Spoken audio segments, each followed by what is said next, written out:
Hello, everybody, and welcome back. This is Suspects and Spirits, and I'm your host, Taylor Seraphin.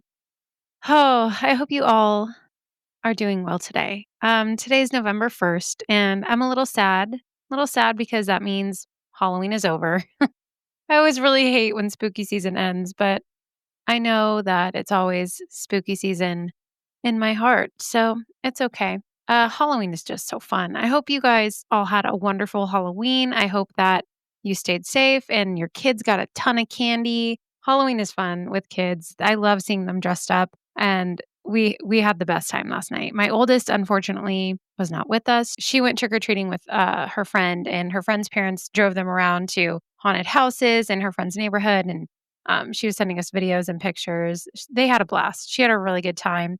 We missed her, but she's growing up. She's 14. They want to go do those things. And I was like, you're going to be with a responsible adult. So now if she was like, we're going to go by ourselves, I'd say, absolutely not. No, you're, no, you're not. Maybe, when she's like 17, 16, 17, we'll talk about it. We'll talk about it. I'm not ready to let go just yet. But now, thankfully, we got GPS on everything. I can like track wherever our children are. Don't have to be quite as paranoid, but I'm still paranoid. Whatever.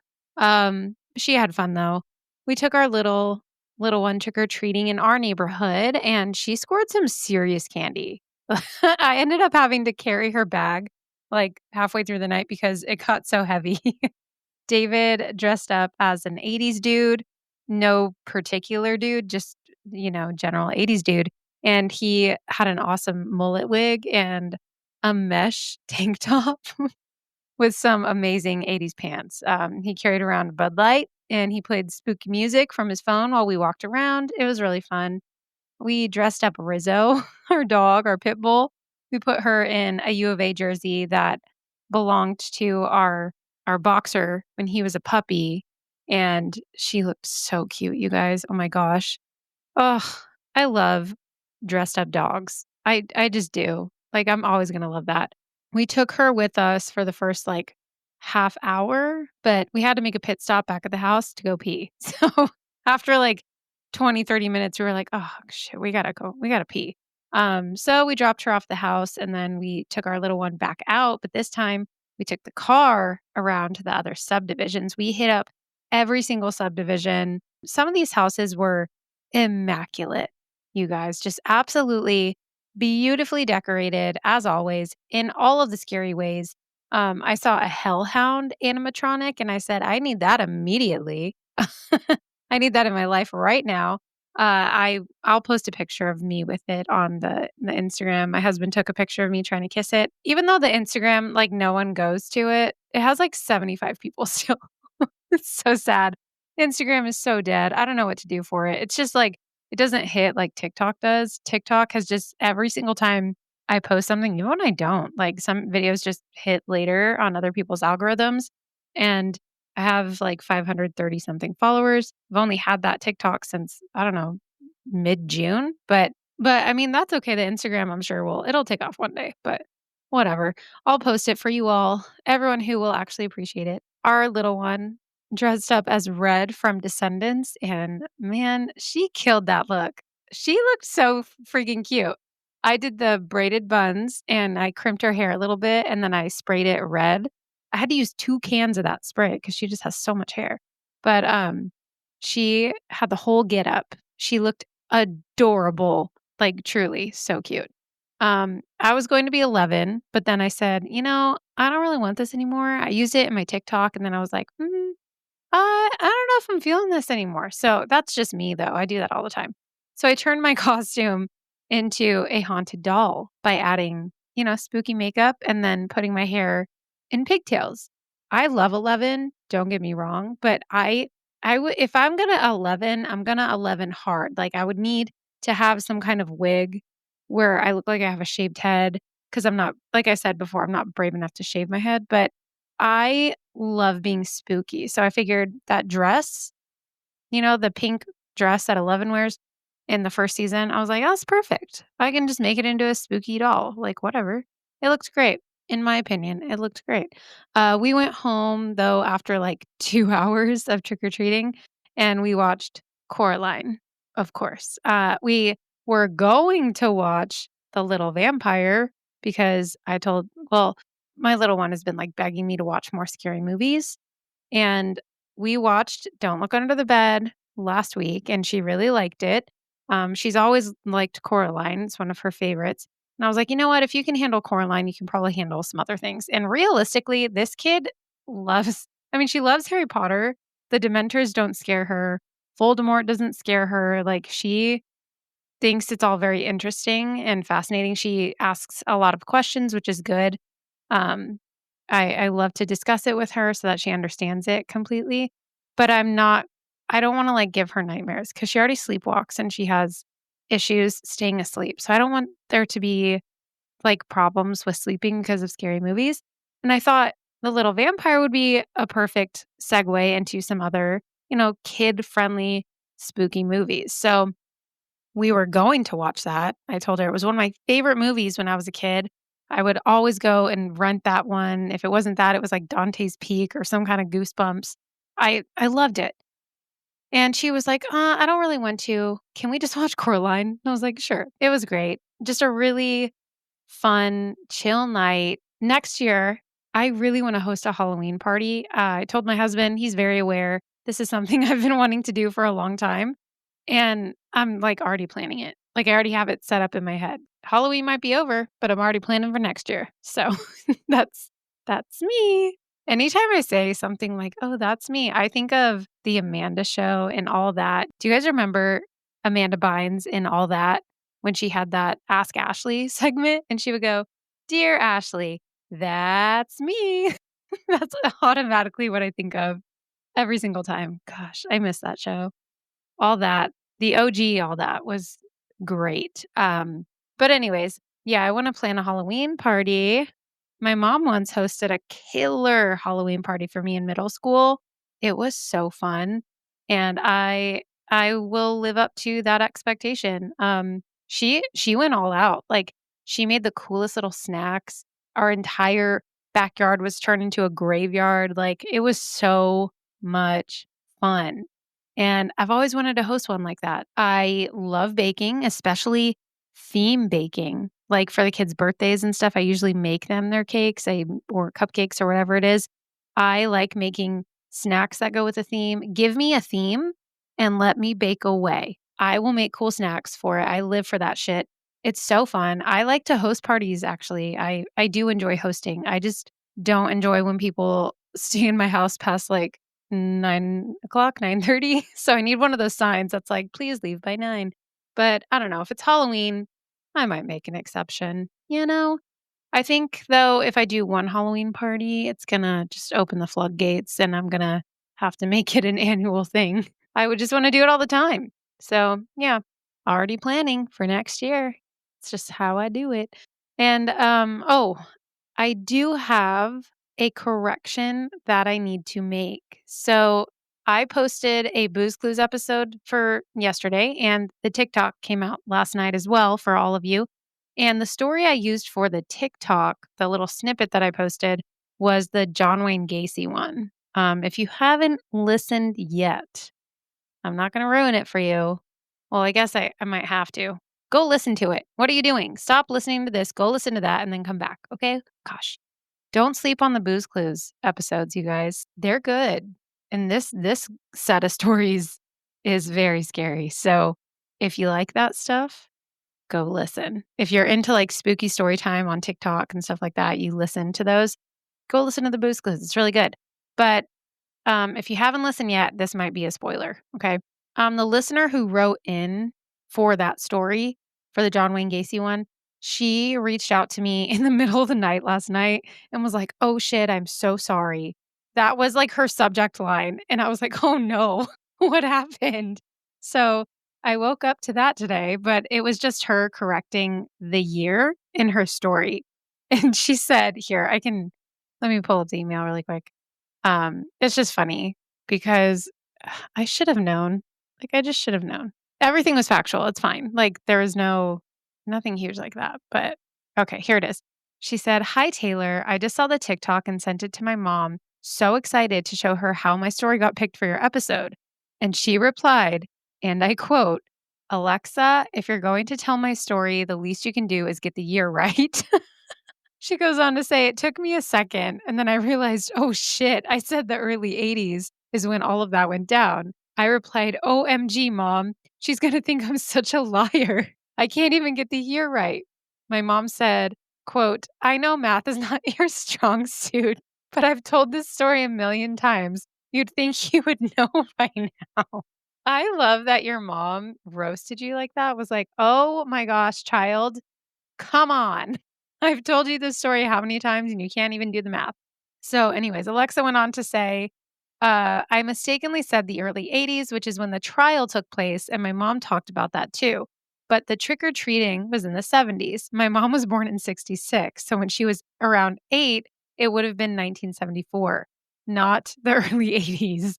Yes, I can do math. Shut up, mom. She also informed me that the house was demolished in 1979 and he was arrested in that same year. I guess my timelines just got a little fuzzy. Honestly, I did write it into you after a few drinks with friends who encouraged me to write it in. I hope this clarifies what happened, and I'm so sorry for bringing shame to the Booze Clues story time. She goes, I will sit in my thinking chair next time and think. If you get that reference, you are a true millennial. The fact that she just said that, you are my new best friend, Alexa. So Alexa's going to sit in her thinking chair next time she decides to write in and make sure her facts are straight.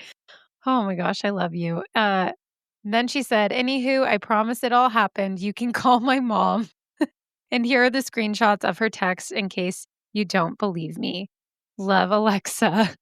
So here's the thing. First of all, Alexa, that one is on me too, because like internally, I knew that that shit didn't happen in the 80s. And yet there I was just reading it for everybody as fact. So that's also on me. I should have verified first and then reached out to you before choosing it.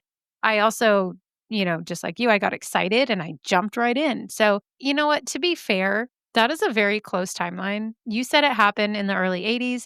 He was arrested in 79. I mean, it's a very easy mistake to make, especially when you were not alive at that time and you're just relying on memory. So I get it. Don't worry. I don't hate you for making me look like a liar, but don't do it again. No, I'm totally kidding. We all make mistakes. It's okay. Your story is still fucking wild. And honestly, I mean, I may call your mom just to talk with her. Does she like coffee, wine, chocolate? I may ask her to lunch. I might adopt your mom, Alexa. Anyways, I just needed to clear that up for you guys. Anyone who is listening to that story may have been like, wait a gosh damn minute, you fucking liar.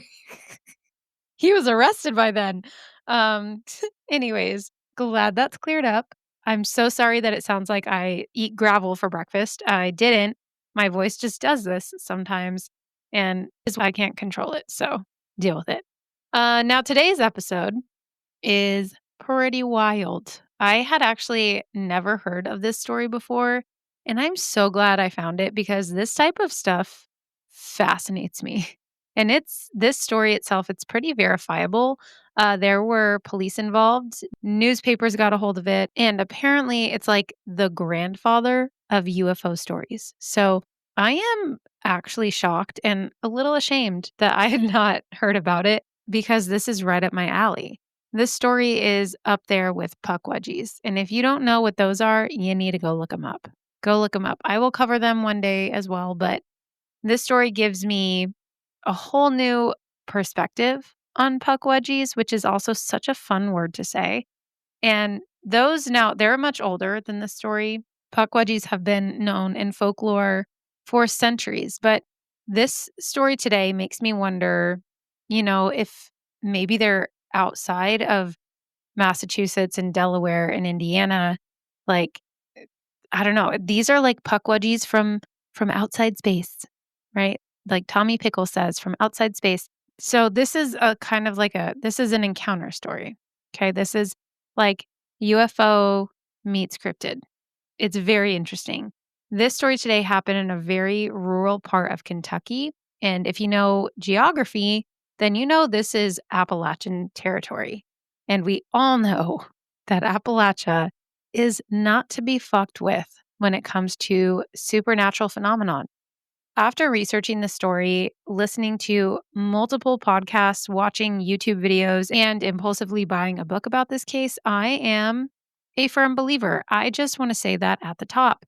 I need you to all keep an open mind for this story because the name of it sounds insane. When you hear goblins, it sounds ridiculous, but just stick with me because it is an incredible tale. At the end, you can make your own decision, but me personally, I think it happened. A lot of what I'm going to be telling you comes from the personal experience of Geraldine Sutton Stith, who is the daughter of Cecil Lucky Sutton. Lucky was his nickname. He was present during the time that all of this occurred. And this story was actually kept from Geraldine for a long time. But when she found out about it, she decided that the story needed to live on and be told. So she wrote a few books, actually. They are called The Kelly Green Men, Alien Legacy Revisited. That one is from 2015. Alien Legacy, which is from 2007. And A Strange New World, which was from 2021. The one I read was Alien Legacy, and it was so good. I listened to the entire book last night and this morning because I fell asleep listening to it. So I finished it this morning while I was cleaning, and I highly recommend it to anyone interested in this story. So that is where I got a lot of this information from, and the rest will be listed in the show notes. So here we go. In August of 1955, in a place called Kelly, Kentucky, a very small town, especially tiny at the time, with roughly 150 residents, the primary occupation for nearly everyone was farming. It was here in Kelly, Kentucky, that Glennie Langford, Geraldine's grandmother and Cecil's mother, owned a modest 27-acre farm. Like most families in the area, they were very poor, but also very proud farmers. They cultivated tobacco and they raised a few livestock. Nothing huge, nothing fancy, just, a small family run farm. Living alongside Glennie was her son, Jesse, and his wife, Elaine. They helped her run the farm with their three children, Mark, who was 12, Lonnie, who was 10, and then Mary, who was 7. Jesse had actually recently come home. He was in the Korean War and he hadn't been home in longer than a year or so. Adjusting back to civilian life had been really hard for him, but it seemed that working on the farm and looking after his family really helped him kind of readjust to society. That particular weekend coincided with the visit of Cecil, Geraldine's father, and his first wife, Vera. They came with their friends Billy Ray and June Taylor, who were stationed in Evansville. Billy Ray has no relation to Billy Ray Cyrus, and he does not sing at all in this story about his achy, breaky heart. So sorry to disappoint. But Billy Ray and June, they worked for a carnival at the time, and it just so happened to be near enough to visit Glennie and Jesse and all the kids. So they decided to take a break from work and go down and visit family and bring their friends. They decided they would drive to the farm and spend Friday and Saturday together enjoying the weekend, because that Sunday and Monday they would have to go back to work. Now, it is worth mentioning that Glennie was a very religious woman who had gone to church service earlier in the day before Billy Ray and everybody arrived. Once she got home and everybody was there, they all, they were playing cards and just enjoying their time together. And after they had finished eating, the family didn't have plumbing at the farmhouse, so Billy Ray decided he would go out to the well to get some water. That way they could, wash up dishes and wash up themselves, all of that. Stepping outside with the pail in hand, he soon heard something above him. Something strange. He looked up, and there in the sky, he saw a silver oval-shaped object with what he would later call the colors of the rainbow floating behind it. He was extremely confused. He had never seen anything like this before. So he watched it for a few seconds, and then the object, roughly 40 feet in the air, went across the sky and then back behind the house itself and into the back field. It then slowed down and descended and landed at the back, going completely out of Billy Ray's sight. Not knowing exactly what to make of this, he rushed back into the house and started telling everyone about what he had just seen. Glennie tried to reason with him, telling him that, it was probably just a shooting star, to which he was like, no. I know what a shooting star is. That was not it. There's absolutely no way. And it's worth noting that there had been meteor showers going on earlier in the month during this time, but not in this particular night. Cecil noticed that Billy Ray was really agitated, really concerned, and that he was actually pale white. He was white as a ghost, and he was sweating profusely. So Cecil, being a nice guy, was like, "Show me what you saw. You can take me out back and explain to me what's going on." So Billy Ray did just that. Now, Cecil was also known as Lucky. So that was his nickname. I'm going to be referring to him as Lucky from now on. So both men were now standing outside, and Billy Ray motions to where the object had been, and he described it to a T. Lucky then told Billy Ray that, they should go in the back field and take a look, but that whatever it was probably gone. And that after they look and they see that, whatever it is gone, that they should go back inside and just enjoy what's left of the evening. So basically, Lucky is just trying to humor Billy Ray and be like, all right, show me what's going on, and then we can go back inside and go on with our night. But as they walked around the side of the house, they headed toward the field, and before their very eyes, emerging from that field, was a small being. But this being was unlike anything they had ever seen before. And these were men who were they were familiar with wildlife. They were country boys, so they knew a lot of the animals around Kentucky. But this thing was not any animal that they had seen. It was about 3.5 feet tall, and it had a big round head with large glowing eyes and big pointed ears with long gangly arms that almost touched the ground. This being that was now behind their house was not walking with its legs. It was floating above the grass, headed toward them. They were so perplexed, so confused, and awestruck for a few seconds as the creature started to approach them. But then they kind of snapped out of it and they ran back into the house and rushed inside, slamming the door behind them. Upon seeing the men run inside, the rest of the family was like, What is wrong with you two? Like, what's going on?" But as the men were trying to explain the seriousness of the situation, most of them thought it was just a joke. And considering that these were people in their late teens and early 20s at the time, it wouldn't have been totally out of the realm of possibility for someone to be just pulling a prank. And I guess that Billy Ray did have a tendency to do these things sometimes. However, everyone would quickly see that this was not the case. But for Glennie, she had decided that she had heard enough. She told everyone that she needed to get all the kids to bed, and so they needed to cut it out. She didn't want the kids getting scared. She wanted them to go to sleep and to just have a quiet evening. But a short while later, after reprimanding everybody and laying the kids down for bed, she walked out and saw Lucky standing by the front door next to Billy Ray. One of them had a shotgun and one had a rifle. Realizing that this wasn't some kind of prank and that they were very concerned, she asked Billy Ray, "What exactly did you see?" And he would say, "Miss Glennie, I hope it's something that you never have to see." So she squatted down there beside the two men, and it's very quiet with a full moon, the light illuminating everything surrounding the small farmhouse. And if you've ever been outside during a full moon, which I think most of us have, you know that it's pretty clear. You can see nearly everything within human eye distance.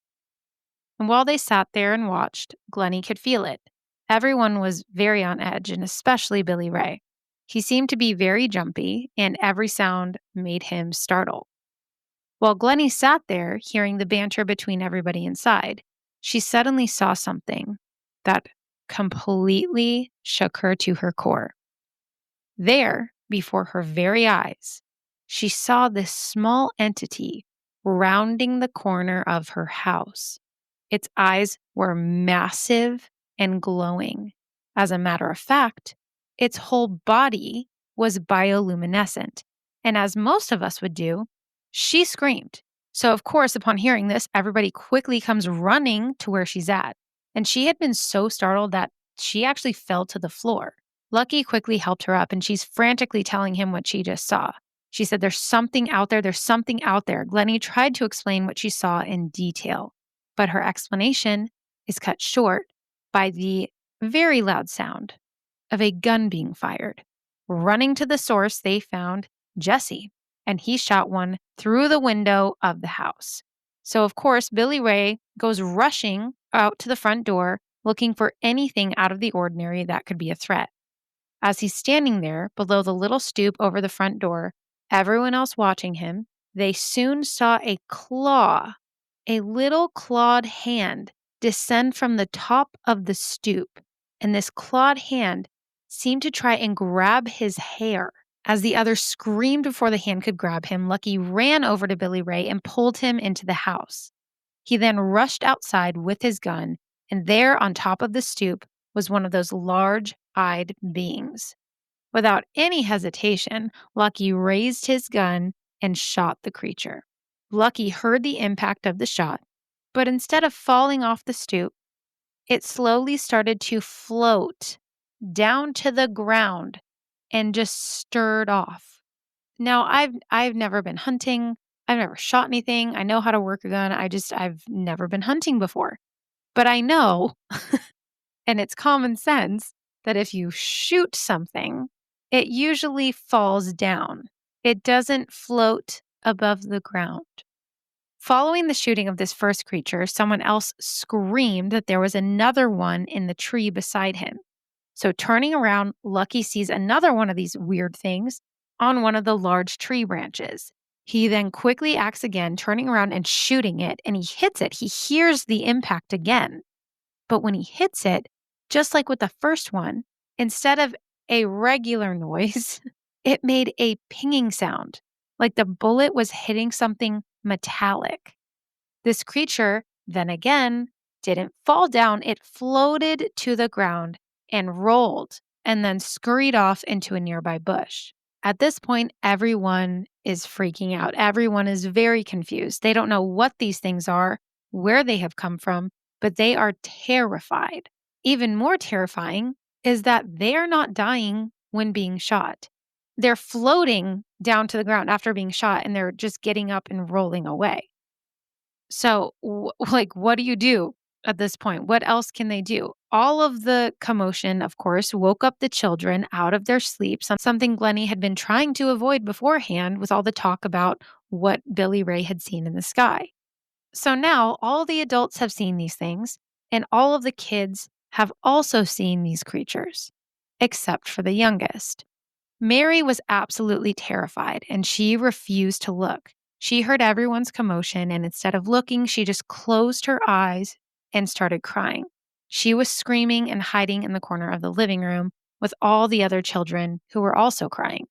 These things, these creatures, then started coming up to the windows and doors. And the family had no idea what to do. They did notice, however, that if they kept the lights on, the creatures seemed to stay in the darker shadows outside of that, momentarily kind of keeping them away from the house. But they were still out there, and no one knew exactly what to do from here. Glennie suggests to Lucky that maybe if they quit shooting at them, they'll stop coming up to the windows and doors. But Lucky was like, "Mom, no, I don't know what these things are, and I'm not about to let them in the house to find out." But to add to the weirdness of all of this, this whole situation's bizarre, but to add to the weirdness of it, when these beings would come up to the house, they had their little hands up in the air, almost as if they were surrendering, like they knew what that meant. Glennie even told Lucky that, maybe something is wrong and that these beings need help. They have their hands in the air. But Lucky was like, "Fuck that. I don't care, Mom. We're not letting them in," which valid, completely understandable. He said, "We don't know what these are." And honestly, we can't blame him. As all of this continued to unfold, Lucky tried to keep everyone calm. He told them, "We are going to Hopkinsville. We're going to try and go get help." Now, remember, at this time, there was no 911. Okay, 911 did not come around until I think I want to say 10 or 15 years later. I could be wrong. You can fact check that. But they couldn't just call 911. At this time, a lot of people had to memorize the numbers to their local police stations. And even then, they lived in such a rural area that it might take somebody a long time to get out to them. So Their only thought was, we need to get to a car and we need to just drive to the police station and see what they can do. Lucky said, this will all be okay. We're going to be fine. And finally, as he got them all kind of settled down and quiet, just as he thought it was the right time to run out the door, he froze in his tracks because they all heard something very, very peculiar. What they heard was what they believed to be one of the creatures going across the roof. Now, this roof of the house was a tin roof, so it was like a clanging noise as it went across with its nails clicking and scratching across the rooftop, making everybody's skin crawl and their hair stand on end. June started screaming again, and then all of the kids began crying again, and it was just chaos. Absolute chaos. There were like 11 people in this house losing their shit. Vera asked Lucky, "What are we going to do?" She's like, "What do we do?" And he told her, "Listen, we got to get out of here. We're going to go get help. Just calm down. It might take some time, but we're going to get out." So once again, Lucky is keeping a level head, and he managed to calm everyone down. And then he tells Billy Ray, "We need to go out back and take a quick look." So the two step out into the yard, which is still glowing with the radiant light of the full moon, so they can see very well. And the two men are looking around with their guns in hand. Billy Ray then turns around and grabs Lucky's arm and says, "Look, there's one going up the side of the house right there." And right before them, indeed, was one of those strange creatures climbing up the side of the house toward the roof. Lucky then grabbed his shotgun and pulled the trigger, and he was successful. I mean, these guys knew how to hunt. They basically were hunting by the time they could walk. So they were good shots. He was successful. He hit this thing, and again, it floated to the ground and then popped up and floated from the back of the house over to a fence post about 40 feet away.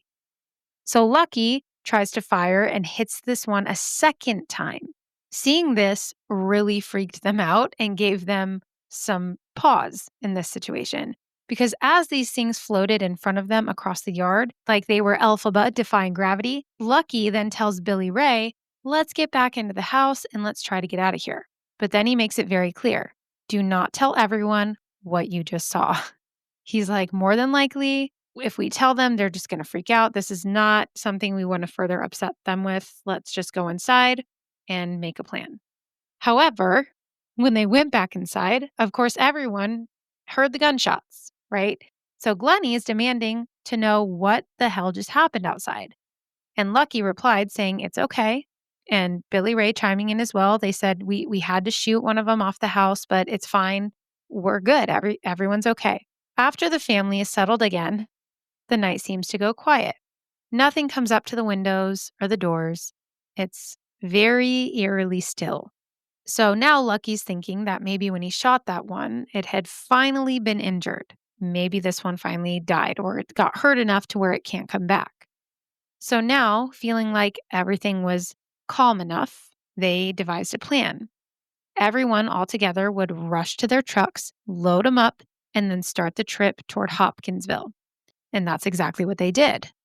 Looking nervously behind them the whole way, they would make it there to the small police station in the middle of the night. So again, this is, 1955, so there's just one officer on duty in the middle of the night.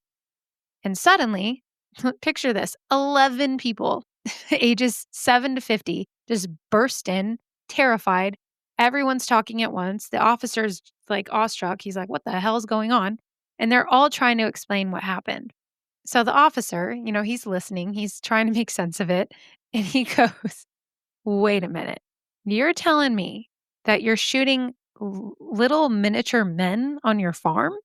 And Lucky responds with, "You don't understand what I'm trying to tell you." I mean, can you blame the officer? Can you blame him? Everyone's running in. They're saying there are these little beings that glow and they float across the ground. And when we shoot them, they don't die. Like, what's he supposed to do? So Lucky's like, "Look, you don't understand. You have to listen to me." And there's multiple people corroborating this story. So the officer tells them all to calm down, which, as we all know, it works like magic, right? Anytime we're upset, someone tells you to calm down, you're like, wow, thank you so much. I didn't think of that. I'm calm now. So the officer is telling them, settle down, calm down. And he says he's going to call the chief. So he dials the phone. He gets on the line with Chief Russell Greenwell, and he tells him, you need to call the Army base, Fort Campbell, which was about 10 miles from Hopkinsville. He said, call the newspaper and then see if you can get every state trooper out tonight. We are going to find them and get them to Kelly. We're going to see what's really going on at this place.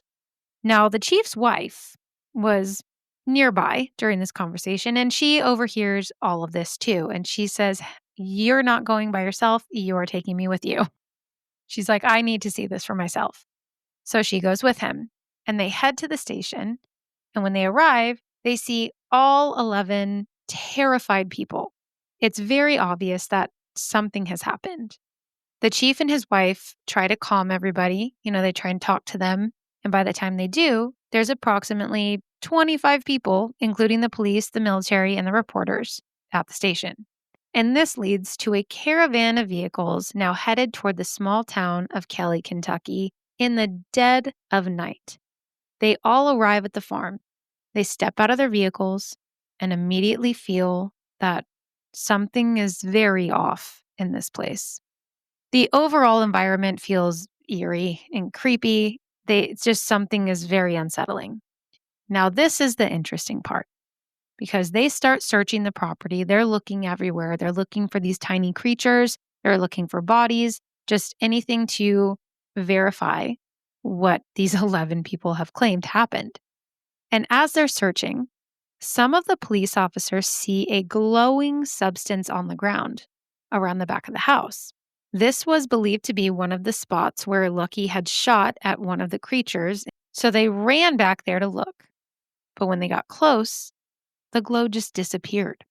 So they called Chief Greenwell over, and he took a look at the spot. And he said, well, I don't see any glow, but there's definitely evidence here that the grass is different than those spots over there. And when one of the deputies went to touch the ground, it was very damp as if it had just rained, but it had not rained there in a very long time.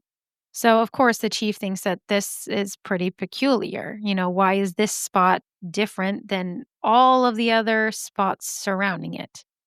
So they continue searching for about 2 to 3 hours, but nothing was found. Glennie was just beside herself. She was afraid to go back in the house. She didn't want the kids in there. And the chief would go up to her and say, Miss Glennie, I'm so sorry, but there's nothing here except for the evidence that you all really did some shooting. And he pointed out that indeed there were rifle and shotgun shells all over the outside of the house. And even inside of the house, the woodwork was shot up. Screens were shot through. There was nothing there to show what they had shot at, but there was definitely evidence of shooting. So Glennie was left there with the rest of the family and no one else to help them. If these things came back, and she was truly hoping that they wouldn't, she had no idea how she would fight these things off if she was left alone with the kids, if people had to go back to work, what was going to happen the next day or Monday. She was terrified. So once the family's back inside, it does take some time again, but the kids eventually, they settle down, they go back to bed, and Lucky decides he's going to sit in the rocking chair beside Glennie with a shotgun across his lap for protection. They're all exhausted, both physically and mentally. So Glennie, she closes her eyes trying to get some rest, but then something causes her to open her eyes again. There before her, to her horror, was one of these creatures at the window. Thinking that, maybe she's just really tired, possibly hallucinating, she closes her eyes again. But when she opens them for a second time, this thing was still standing there right outside her window. So, of course, Glennie screams to Lucky that they're back. And everyone jumps up once again. They're jumping into action. They're trying to keep these creatures out of the house. And these efforts would continue until 4:30 or 5 in the morning. So the family is struggling. They're trying to keep these things away. And with the morning sun starting to come up, these creatures, seemingly just out of nowhere, disappear. So it seems like sunlight is what would keep these things away. So now everyone's getting the family back down and, they're telling them all that these creatures are gone. But then Lucky says, listen, I heard them last night. I heard the police. I heard the reporters. They were all laughing at us. No good can come of this. So don't even say another word about it. We're going to have to go on with our lives. We're not going to talk about it. Forget this ever happened. And understandably, he doesn't want the whole town in his business. He doesn't want everyone thinking that they're a joke or that this was a prank or that they're crazy. So he instructs everybody to just forget about it. We're not going to talk about it. But then Vera pipes in and she's like, I'm sorry, how exactly are we supposed to forget this? And he goes, I know it's going to be hard, but we got to forget this happened. What followed the events of August 21st of 1955 would effectively be just an absolute fucking circus of unwanted publicity and tourism. A massive amount of people would end up descending upon the Sutton farm. Basically, word got out, which is the exact opposite of what they wanted.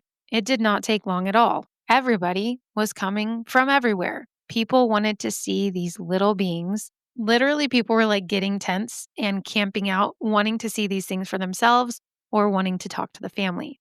This poor family got no rest at all between the worry of these things coming back and now just people being people. They had no peace. So, of course, Lucky and Billy Ray and the girls, they all had to go back to work and they were able to stay another day or two. But then when they had to leave and the grandmother was going to be left alone with, the three children and only Uncle Jesse and the aunt Elaine living with them, she was like, what am I going to do? What if they come back? And because that was her biggest fear, would they come back? Why were they even there in the first place? And if they didn't get what they wanted the first time, would they come back to get it again? What were they here for? It was that fear causing her to question if she even wanted to live there anymore. Now, Glennie had lived at this farm for a long time with her family, and this was really terrifying to her. She never thought she would leave her farm. But as the story recalls, according to Geraldine, the granddaughter, she said, quote, my grandmother thought the best of it, and she sold the farm within 2 weeks and moved into Hopkinsville to an apartment complex. So did my Uncle Jesse. They got out of there because she was afraid. She didn't know what else to do. She didn't want to leave her farm, but, she was terrified, end quote. Clearly, this whole situation had caused this small rural home to be turned into an overnight media circus. People from miles and miles just hoping to glimpse one of the creatures. And the Suttons, they were very unhappy with all of that attention. They'd already been through a night of fear and confusion, and their children were traumatized.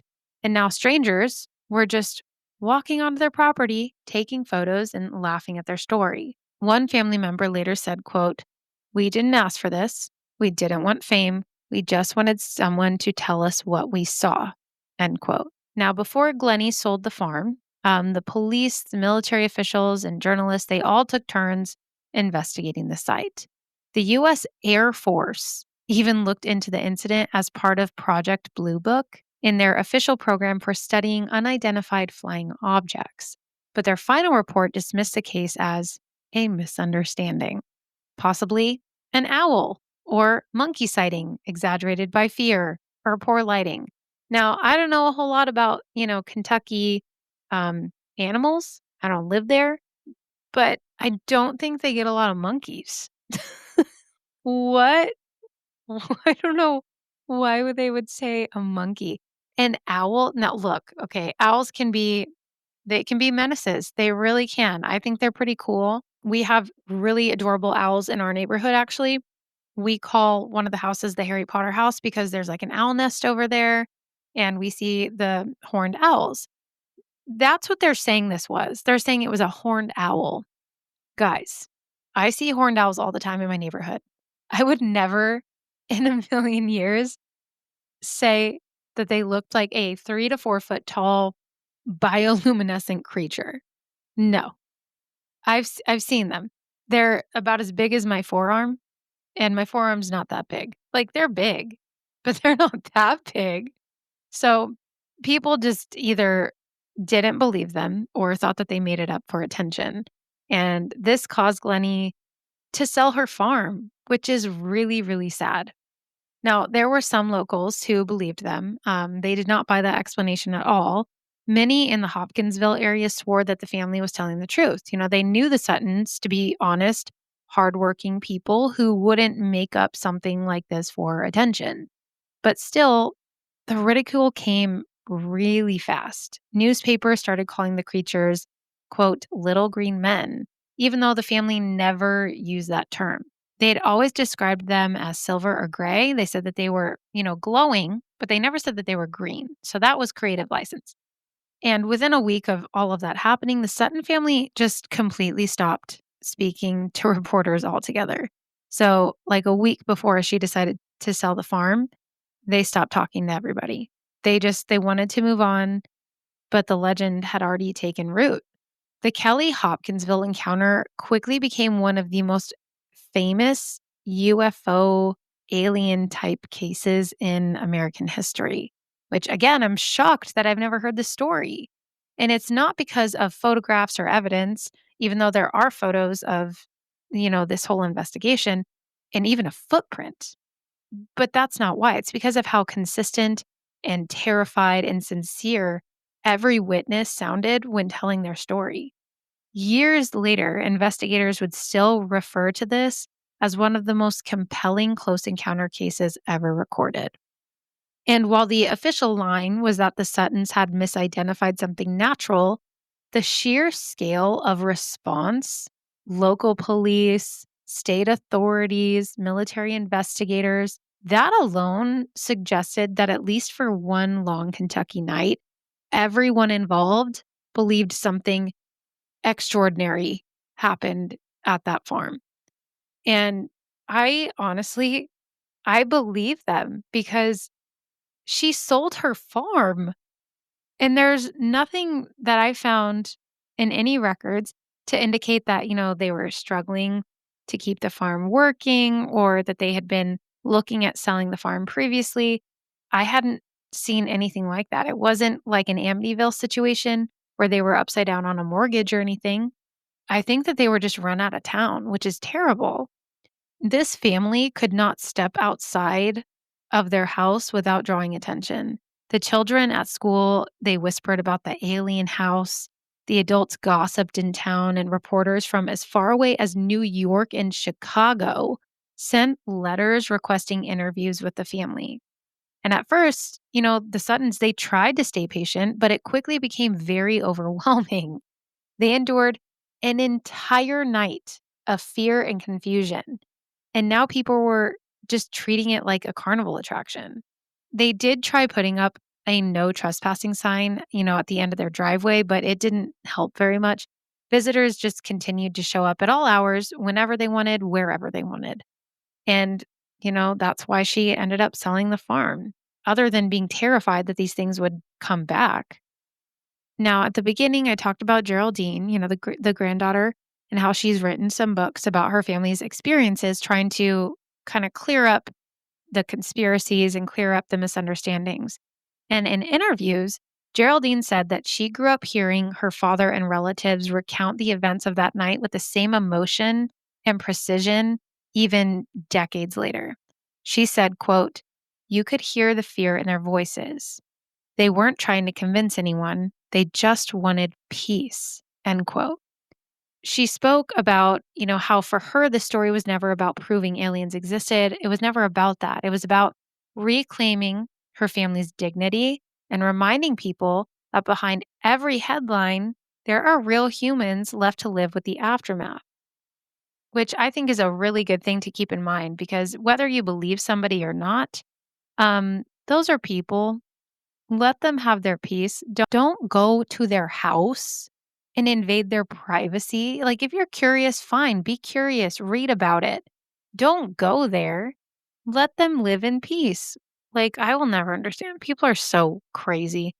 Now, interestingly enough, even though not everybody believed this story, throughout the years, people have become a little more, I think, open to the idea of other creatures being out there that we just don't understand.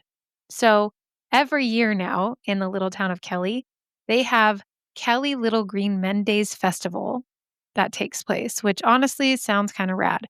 Geraldine, the granddaughter, she does attend, not just as a guest, but as a storyteller. She answers questions, she signs copies of her books, and she keeps the record straight about what her family said and what they also never claimed. For her, the heart of the story isn't about outer space or aliens. It's about a quiet farmhouse, an ordinary night, an ordinary family, and the fear that something no one could ever explain was watching them from the dark. Chief Greenwell, who led the original police investigation, said years later, quote, "I've been on this job a long time. I've seen people lie. I've seen people scared. These folks were scared. No question about it." End quote. And honestly, with that within the story, you can tell that the chief, he's trying to be helpful. He really can tell that something is wrong. These people are terrified. How often do you get people from ages 7 to 50 running into your local police station telling you that they're terrified of creatures that won't die, just kind of invading their home? So I think he believed them. I think he wanted to believe them. I think he wanted to help, but he didn't know how, and it was the 50s. So what else could they really do? Today, the original farmhouse is long, long gone. The land sits very quiet and overgrown with grass and wildflowers. It's actually very beautiful. The road that once led to it is now nearly forgotten, but the story endures. And whether it was a misunderstanding, an unexplained encounter, or something in between, what happened outside Hopkinsville in Little Kelly, Kentucky in 1955 left an incredible mark, not just on one family, but on the mythology of the modern UFO. Because from that night forward, whenever someone described a mysterious visitor from beyond, they didn't call it a being or a creature. They called it a little green man. Now, I do want to say there were people who didn't believe them that were saying, and you might read this in your research if you choose to look into it. They were saying the men were drunk. Billy Ray was drunk. He didn't see anything. He's hallucinating. He was a drunk. Um, Jesse had been in the war, and this was PTSD, and he's just shooting at things. Guys, I've been drunk many times in my life. I've never hallucinated little green men, and they weren't even green. I've never hallucinated a floating figure with giant glowing eyes invading my home. That's some crackhead shit. I don't know. I don't know what to tell you. That is has nothing to do with alcohol unless maybe it was absinthe. Like, were they drinking absinthe and they all hallucinated, even the 7-year-old? I mean, it was the 50s. You never know. But what? That wasn't a drunken hallucination. That's ridiculous. Now, the PTSD, I can understand, like, waking up, shooting at something due to PTSD from the war. That's not really what happened here. And it wasn't just Jesse who saw it, it was also Billy Ray and Lucky. They all saw it, all 11 people.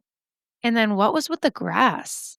Like that weird area in the grass that some of the deputies said was like glowing, and then the glowing just it stopped. I don't know. I don't know about you guys. You can make your own decisions. I'm not here to tell you what to think. I personally believe that this encounter is very interesting. It's been 70 years since that night in Kelly, and people are still talking about it. People are probably going to be talking about it forever. I I don't know. It was not an owl. I'm sorry. This isn't the fucking staircase, okay? It wasn't an owl. And I was very dismissive of the owl theory in the staircase story for a long time. Now I can see how that could have happened.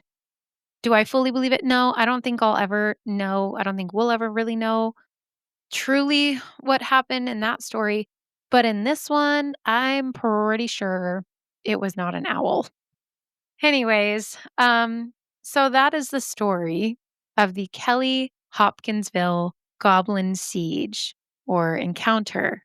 But you know what I kind of pictured the whole time I read this? Honestly, I pictured Stitch. Think about it. They said that they had like a big old head and giant eyes and these like big pointy ears and they could I mean, Stitch doesn't glow. But doesn't that kind of sound like Stitch? It does a little bit, right? It does. I'll post pictures in the TikTok. I'm sure that, if you're listening to this in the morning or afternoon, I'm sorry. The TikToks aren't usually posted until like early evening sometimes. So sorry. But I'll post pictures in the TikTok and you decide. You decide if it looks like Stitch. I think so. But I mean, if it's anything like Stitch, just let him in. It's fine. Ohana, Ohana means family. Everyone is welcome. And with that being said, I will shut up now and I'll let you guys go. Don't forget to rate, review, and subscribe. Tell your friends, tell your dog, tell your grandma, tell everybody to listen to the podcast. Go follow the podcast where you follow things, get your merch while you can. And I hope you guys have a wonderful rest of your day, rest of your night, your whatever it may be. Enjoy. Thanks for listening. Sorry, forgot for a second how I end my own podcast. I'm tired. Okay. Bye, guys. Be good humans. And as always, remember to trust your lizard brain. Until next time, goodbye.